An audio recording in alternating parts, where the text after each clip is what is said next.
What's going on? Huh? Did something happen? Did something bad happen at work or at home? Evan! Did something happen to Evan? Is he hurt or sick or missing? Is he really my grandson? Are you sure he's my flesh and blood? Yes, of course he is. Why would you even doubt that? He's your son's child, and he looks just like him. Oh, really? I wouldn't know because I've never seen him. Why are you sheltering him from me and the rest of the world? Your parenting practices are very questionable. You're keeping him away from me and from other people who could teach him valuable lessons and skills. I'm not sheltering him from anyone. Whenever we walk around the neighborhood, I make sure he says hello to all of our neighbors. I'm not trying to prevent you from seeing him or anything. We just went over to your house 2 weeks ago.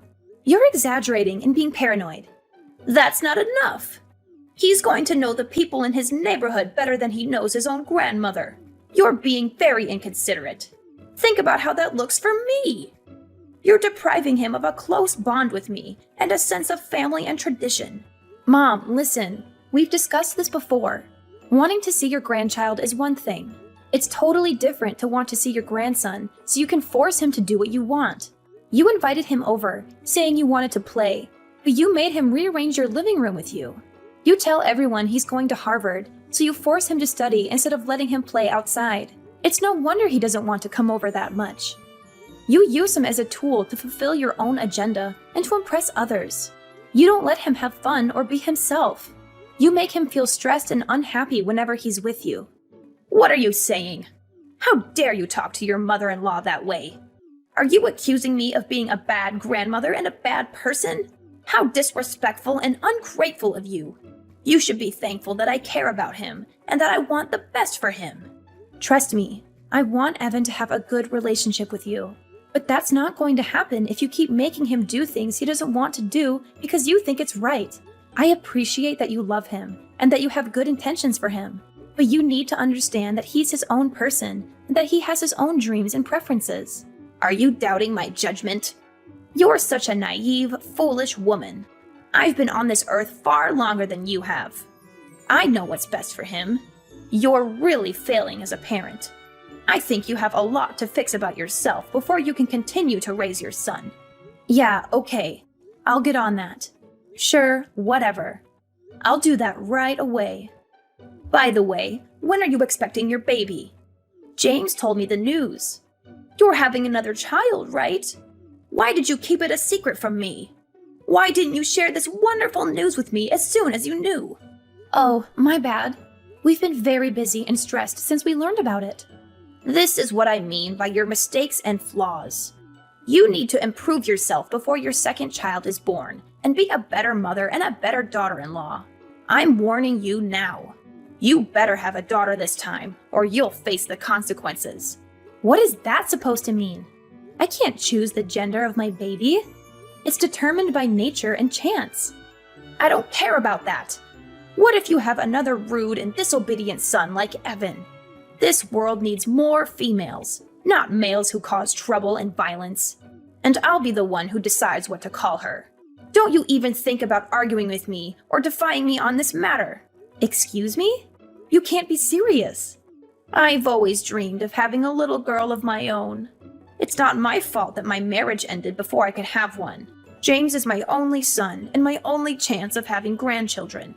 I suppose technically you are my daughter by marriage, but I don't think of you as my daughter at all. You're nothing like the daughter I wanted or imagined. Just give me this one small thing. Won't you let me fulfill my lifelong wish?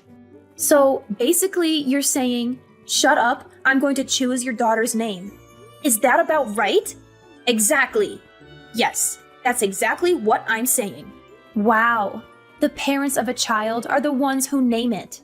Have I made myself clear? A mother-in-law's authority is supreme. Everyone knows a daughter-in-law must obey whatever her mother-in-law demands. I won't tolerate any arguments or complaints from you. It's already settled. I'll be accompanying James when he comes to see you in the hospital, and I'll inform the doctors of the name I've selected for her. Let me know as soon as possible if you're having a son or a daughter. Do you understand what I'm saying?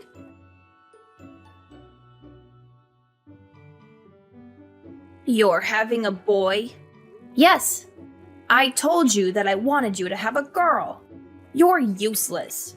I heard James was so disappointed like I was. Mom, I don't care if I have a boy or a girl. No matter which it is, I'll love them the same. I've never seen James like that before.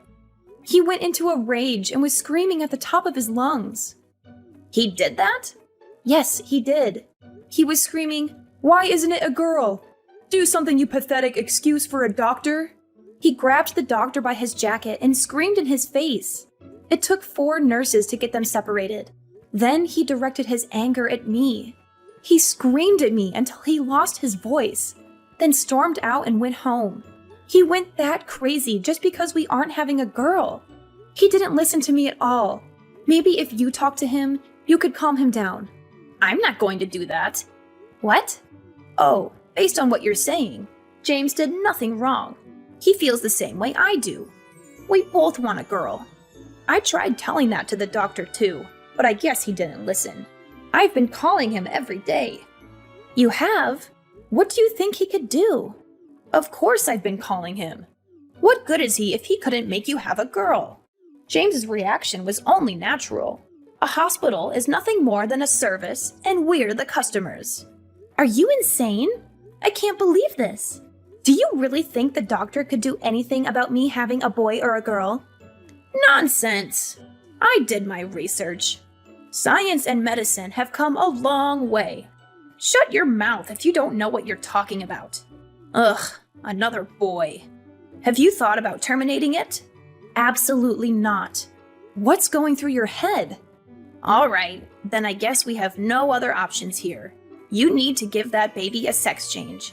That is the most insane sentence I've ever heard anyone say. Why?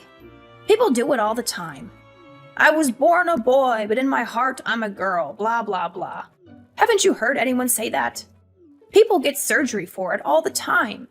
We're just going to save time and do it right after he's born. Don't worry. I'll pay for it all.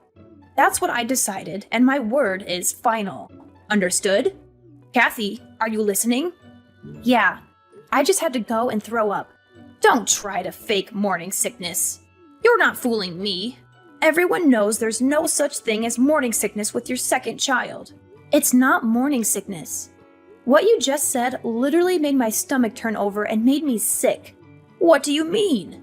I've never heard anyone say something so horrible and disgusting as changing a baby's gender the second it's born.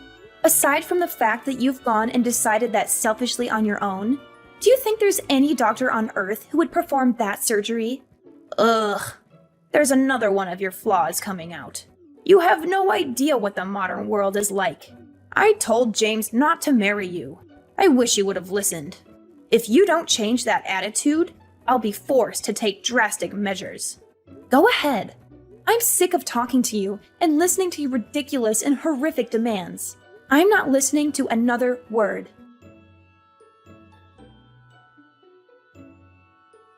Kathy, is everything okay? You seem a bit off lately. What do you mean? Yeah, everything's okay, I guess. Why do you ask? What's with all this stuff that just got sent to our house? It's like someone is moving in. I don't remember sending you anything. Are you sure it's for us? It's not a package. It's suitcases and boxes. It just showed up. A moving truck showed up and unloaded about 10 boxes and suitcases. They're labeled clothes and furniture. What do you mean? I didn't send anything like that. Huh? You don't know what I'm talking about? I opened one of the boxes, and your clothes and bags and a bunch of other stuff were inside. It looks like it was all just thrown in. None of it is folded. What? That's so strange. I have no idea why that would be sent to your house. Do you have any idea why all of this would be sent here? Is everything going all right with James? Mom, I'm going to come stay with you and Dad, if that's okay. I have off for the next 2 days. James and I are going through some stuff right now. Of course, no problem. I'm here if you want to talk about what's going on. We'll make sure everything is ready for you when you get here.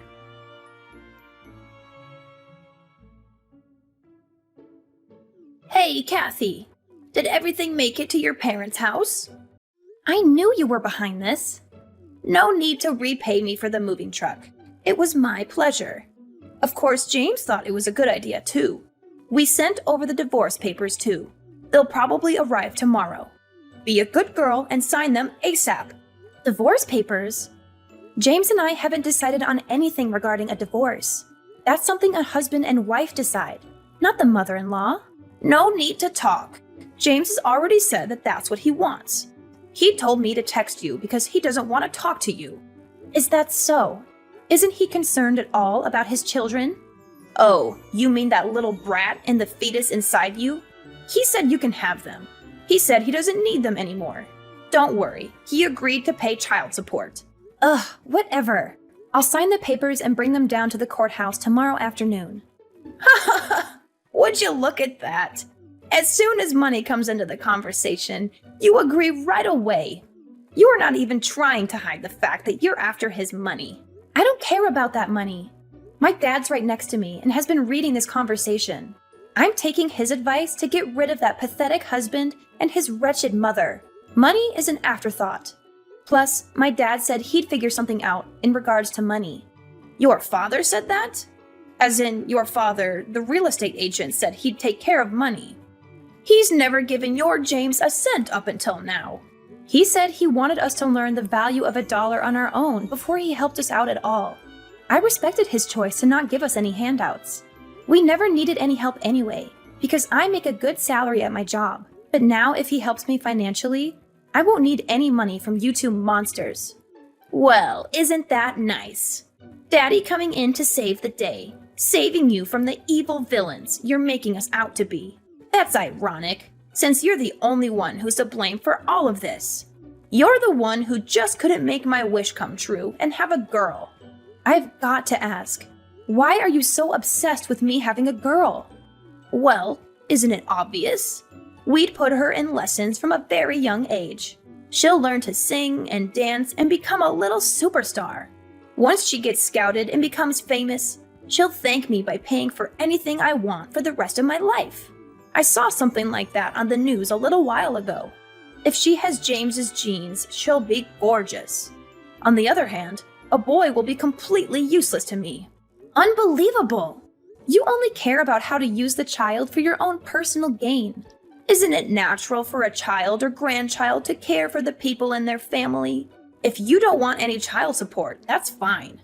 Don't come running back to us when Daddy runs out of money to give you. Sure, whatever. In return, I want you and James to never contact me or my family ever again. There's nothing I want more than to never, ever see you again. We get to cut you out of our lives, and we don't need to pay you anything. Oh, what a dream.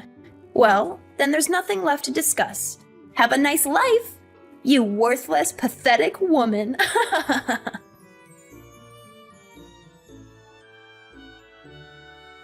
Hello, Sandra. It's been a while, huh? How have you been, huh? Who's this? What do you mean? It's me. I had the displeasure of having your daughter marry my son for a little while. It's Kyle. Oh, I wasn't sure who it was because I thought my daughter very clearly told you never to speak to any of us again. Trust me, I wish I didn't have to. But there's something I really need to talk to Kathy about. For some reason, I can't get a hold of her. Is that right? So what could you possibly have to tell my daughter? Well, James got married last year. I see. Congrats. It's nothing to congratulate me on. What's that supposed to mean? His new wife is awful. She doesn't listen to anything I say. She always talks back to James, too. She's too abrasive and dismissive of our advice and requests. Oh boy. Sounds like a real problem. The worst part about it is she doesn't want to have any kids. Well, it's becoming more and more common these days for married couples to decide on not having kids. I don't care about other couples. Isn't it a woman's duty to listen to her mother-in-law's wishes? It's completely unacceptable. So that's what I wanted to talk to Kathy about. I was wondering if Kathy could take James back. Excuse me? In a few years, I think I'm really going to slow down. I'll need someone to look after me. I don't think this new woman is going to help me at all. So let me get this straight. You want Kathy to come back so she can take care of you when you get old and feeble? Oh, not just that. If she comes back, I'll forgive her for having a boy instead of a girl like I wanted. I won't say anything else about her having a girl. What do you think? I don't even have to ask her. It's a resounding no. What? He's married now. What is he going to do about his new wife? Well, of course I'll have them get divorced. She's not a good fit at all in this family. That's what I thought. I don't think there's a woman on earth that's a good match for your family. Pardon me? Actually, I'll put it this way. You and your son are not a good match for my daughter. There's absolutely nothing you can say or do to convince me to let Kathy go back. Is that so? Like mother, like daughter, right? Oh, you're both disrespectful. Not to mention you're both good at getting on my nerves. Fine. I'm never going to contact you ever again. Really? Oh, that's great. I don't need a worthless woman who can only have boys. Oh, by the way, we named the baby Ricky. What? Kathy said she wanted me to be the one who named the baby. It took me a while to think of a name, but I really liked Ricky. Once she was born, she really did look like a Ricky. What are you talking about? Wait 1 second. Yes? Your daughter had a boy, didn't she? Nope, it was a girl. What? You didn't know? Of course not. The doctor said she was having a boy. Oh, that's right. Turns out the first ultrasound didn't get the best view of the baby. After the third checkup, the doctor confirmed she was having a girl. Oh, she's the cutest little girl on earth. She really resembles my daughter. I don't believe you. I know you're lying to get on my nerves. I'll have to come over there and see for myself. Do not come anywhere near us. If you really don't believe me, I could send you a picture. Never mind. Not going to happen. We've decided as a family to keep my granddaughter's identity private. There are a lot of crazy people in the world, you being one of them. Did she really have a girl? Yes, she did. Speaking of little Ricky, I have to go pick her up from preschool. Wait a second. Okay? Sandra, please. What? My life these days has been miserable because of my son's new wife. My son doesn't do much for me anymore either. There's a chance they might kick me out of their house. Oh, I was hoping you could welcome me into your family. It's not fair. Why do you get to see your grandchildren every day? They're my grandchildren too. are you trying to become a comedian or something? It's not a joke. I'm being serious. Please, just try and convince Kathy to change her mind. Give me a second to think about that. Absolutely not. You'll never be a part of this family, you psychopath. Have you already forgotten what you put my daughter through? Stop! That's all in the past. Water under the bridge. I want to see my grandchildren. You're the one who didn't care about what happened to them. We have no obligation to let you see them. You're such a stupid woman, aren't you? You're so selfish keeping your grandkids all to yourself. You're horrible. How do you expect a woman like me to live on my own if they kick me out of their house? If anything happens to me, it's your fault. You'll be fine. I actually came up with a great idea. What is it? Get a sex change. Science and medicine have come a long way. Shut your mouth. I'm going to block your number if you say stupid things like that. Sandra, are you there? After that, my ex-mother-in-law unexpectedly arrived at my parents' house and caused a huge commotion. We had seen this day coming, which is why we had packed our bags and moved out of our old house 2 years ago. We felt bad for the poor people who had bought our old house and had to deal with her. My mom filled me in on what she had learned from the neighbors. James and his new wife had finally had enough of her and had thrown her out of their house. She now lives by herself in a dirty and tiny apartment, squandering her money and crying about how awful her life is. Her husband had made a terrible mistake in marrying her. She does not have a job or do anything useful around the house. She has a severe gambling addiction that has put them in a lot of debt. She also sleeps around with every man she can find. My ex-husband works very hard to pay off their bills and to take care of all the household tasks. He changed his number and texted me, pleading me to come back to him, but I ignored him. I would never leave my parents, who have been so kind and helpful in raising my children. Our lives are much more peaceful and happy without those two horrible people in them.